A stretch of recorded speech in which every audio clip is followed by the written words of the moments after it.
Bir karar devletin tedi kademi, ak yollardan alıp var yar vatanı.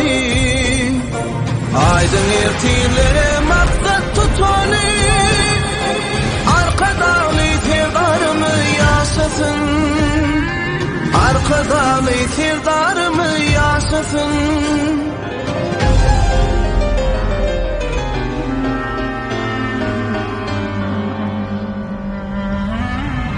Yaylalarına düşmüş gidi nazarı, dağıt bulsak allı bahri kaderi. Boşa tardan coşur aydım kaderi, arka dağlı firdarımı yaşasın, arka dağlı firdarımı yaşasın.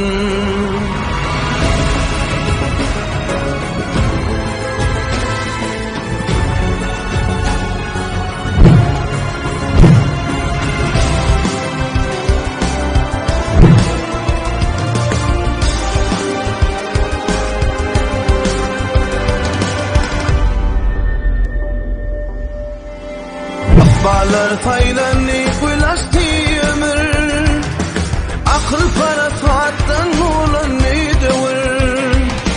Aklasın dengenler usup yer koyun, arka dağlı firdarımı yaşasın, arka dağlı firdarımı yaşasın.